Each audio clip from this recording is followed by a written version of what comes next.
The Marvel Cinematic Universe is a titan at the box office nowadays, but it wasn't always like that. Over the last decade, superhero movies have dominated screens big and small and have sent what used to be seen as niche and obscure to the height of popularity. The MCU ordinarily attributes its success to the original Iron Man movie released back in 2008. This is with good reason. Iron Man was the first feature developed independently by Marvel Studios.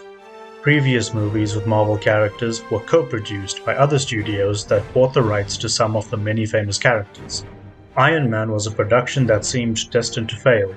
A volatile cast portraying a relatively unknown main character, a budget low enough that the project could be considered independent, and an incomplete script to work off created a lot of uncertainty for Marvel executives. As we know, Iron Man was a huge success and proved that Marvel was the best at handling their own properties. The mixture of improvisation, clever casting, and casual style brought it into the hearts of fans everywhere. Yet, there is one movie in Phase 1 that solidified the notion of a cinematic universe, which was far the biggest risk for the budding studio. A completely new idea in the consciousness of audiences and birthed the full spectacle that is now known as the MCU. It was a giant production that would render the flagship property of the already successful Marvel endeavor. That movie was The Avengers.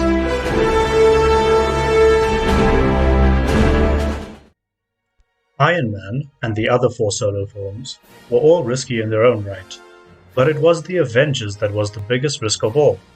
It was one of the largest bets made in Hollywood with one of the highest stakes to date, rivaling that of the Lord of the Rings and Dark Knight trilogies. There was no try with The Avengers. If it failed, it would fail magnificently and likely result in Marvel Studios closing up shop. It was so important to Marvel that they gave one of the setup films a subtitle that alluded to it being released in the future, reassuring fans that it was definitely on its way. Everything up to that point was just set up for the big crossover that had expectations on every front. Fans and studio execs alike had their fingers crossed. The Avengers had to do something no other film had done before. It had to be a movie for every kind of person. There are certainly movies made for general audiences, people from every walk of life. Writers and directors like Steven Spielberg, Robert Zemeckis, and George Lucas had long since established the concept of blockbusters which could rake in huge sums in ticket sales. The idea of a must-see movie was well established. The Avengers, however, had to contend with an audience that was as diverse in its composition as it was massive in its spread. Think about making this movie for a moment and the assortment of audience members it would expect. There are 3 main types. First, there are the die-hard fans, those going in on release day with humongous expectations and who have followed the movie's progression for years. This includes everyone that watched the first 5 solo films as well as those who read the comic books and are familiar with the vast lore of Marvel's many properties. Kids among them. These people are expecting perfection and are the harshest critics to enter the theater on opening night. Second are the middle ground viewers. The people who have seen maybe 1 or 2 of the solo titles and know more or less who's who in the crossover, with perhaps a few exceptions. This is probably the easiest audience member to deal with, since they are usually the type of person that just enjoys a night out at the movies. Last is the most difficult, the viewers who have never seen a Marvel movie. Maybe haven't even bothered checking out a superhero flick before now. These are people likely brought along by family and friends who are fans and want to show the spectacle of the first big screen superhero team-up. They could also be walk-ins, someone who is going to the movies that day and sees the Avengers advertised at their local movie house. This is the most important type of audience member for Marvel because, if they like the film, they would be a new addition to the growing fan base. Marvel was faced with 3 very different types of moviegoer, and the film would have to make sense to all of them. An inconceivable task for a filmmaker and a monumental gamble for any studio. Director Joss Whedon, who co-wrote the film with writer and superhero cinema veteran Zach Penn, was charged with constructing a storyline and feature that could manage the aims Marvel set out. A clever choice in seeking out skill sets to produce the crossover event of all crossover events. Not going with directors who were proficient at action, pageantry, or extravaganza, as one might expect, but someone who was experienced at working with ensemble casts and character pieces that revolved around interaction and chemistry to move the narrative forward. Whedon is a geekdom superstar that had the credentials to reign such a beast, as well as the capability to add a sorely needed sense of heart and relatability to a project that was otherwise incomprehensibly ambitious. As Whedon himself said about the production, "It goes back to the very first incarnation of the Avengers. It goes to the Ultimates. It goes to everything about it. It makes no sense. It's ridiculous. There's a Thunder God. There's a green-eyed rage monster. There's Captain America from the 40s. There's Tony Stark, who definitely doesn't get along with anybody. Ultimately, these people don't belong together, and the whole movie is about finding yourself from Community." This trend of choosing ensemble-savvy movie makers was echoed by Marvel in later years when the Russo brothers were pegged to direct the even more epic Infinity War and Endgame Avengers titles. Directors who came from a background, not in massive blockbusters, but in the quaint and heartfelt days of the beloved series Community. Whedon himself ran Firefly and Buffy the Vampire Slayer years prior and had a great standing in managing big casts with complex social dynamics. There are many aspects that help the Avengers achieve this same effect. A large part of the film is simple conversation, letting the characters play off one another to inform their personalities. These moments of exposition are diffused with that classic Whedon-style banter, which adds some sobering humor to what otherwise might be confusing dialogue. To ensure no one gets bored with the talking, the story arc is carefully dotted with set pieces of grandeur and magnificence that recapture the audience's attention. But there is one plot device I want to talk about today that elegantly gels the various elements of the heroes without explicitly describing who each of them is through plain old voiceover or, God forbid, monologuing. With so many heroes in the spotlight and only so much time to show what each of them can do before moving on with the actual plot, the use of the most mysterious object in the movie is expertly utilized to show what the audience came to see, what power each hero has, and more importantly, how those powers measure up against each other. And no, it's not the Tesseract.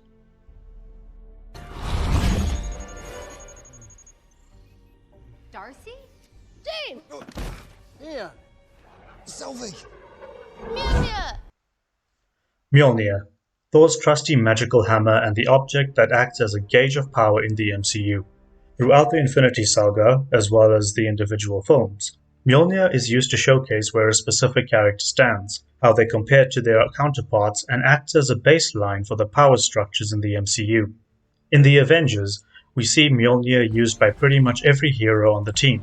This is a very important plot device for a story where you have to explain a lot to people who may have no idea who anyone is, as well as meet the expectations of those who know everything that is happening. A single action, shot, or response of the hammer immediately defines the relationship of these characters to each other by showing how they compare to the center point that is the hammer itself. In a movie that's all about seeing diverse characters go head to head, it is an ingenious device to slide in some rules without diving into tons of exposition. In fact, instead of just avoiding exposition, it smoothly merges what is unknown and what is expected into one simple object. Elegant, to say the least. The connections made in the newcomer's mind are brought about by the smallest details. During the first meeting in the forest, we see that Captain America cannot fly. He is the closest to a normal human being of the big three. We know that he has a shield, but how strong is it? Strong enough to withstand a collision with the hammer that sent Iron Man hurtling through some trees only moments earlier. Hey, the Hulk is in this, but how powerful is he in this movie? He's able to give Thor a run for his money and is seemingly going to win with enough time, making him likely the strongest on the team, but he isn't able to pick up the hammer. The ability to lift and call it is not based on physical strength. Iron Man and Cap get just enough contact with Mjolnir to show they are both outclassed by it, lending to their relative equal standing and foreshadowing the playing field of their clash in the future. Not only did this movie have to live up to expectations, but it also had to set up a lot of groundwork for movies yet to come, blending magic, technology, willpower, and a myriad of other yet-to-be-seen aspects of a universe in its infancy. Mjolnir is, and has been, the focal point of all the different power types the audience can keep coming back to, the pivot of engagement and interaction of vastly different characters. It was, after all, the point of the entire movie. Nobody went to see the Avengers to check if they would win the battle against Loki. That part of the story was written in stone way before the first word hit the screenplay. The movie itself is pretty blunt about directly commenting on this. You're missing the point. There's no throne. There is no version of this where you come out on top. Maybe your army comes, and maybe it's too much for us, but it's all on you. Because if we can't protect the Earth, you can be damn well sure we'll avenge it.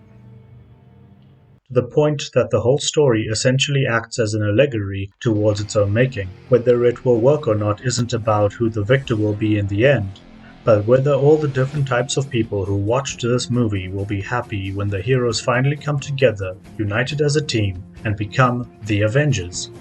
Joss Whedon even spent time during production working on an adaptation of Shakespeare's Much Ado About Nothing to ease the stress that was induced by the need for this movie to be successful. You know it's a seriously traumatic time when you turn to Shakespeare to calm down. The success of The Avengers got every other studio clamoring for a shot that was already fired by those daring enough to do it first. Cinematic universes popped up everywhere, each of them trying to cash in on the success Marvel struck. The majority of them would fail in about as much time as it took to conceive them. Rushed and haphazardly put together Frankenstein films that were going for their crossover tie-ins far too early and with practically no groundwork laid out. Some did make it quite far with moderate success, but many of these supposed universes were unable to hide the basic fact that they were a mere second-rate attempt at what Marvel had already invented. They lacked a great many ingredients that made the Marvel movies a win. They missed critical things like structure and intention, and above all, they lacked heart, humility, and sincerity Marvel still puts into its presentations today. Empathy is an ingrained part of the human condition. You can't fake it. Whedon is a genius at this kind of relatability, which has apparently gone to his head in recent years, but he knows just what to do when bringing powerful characters down to our level.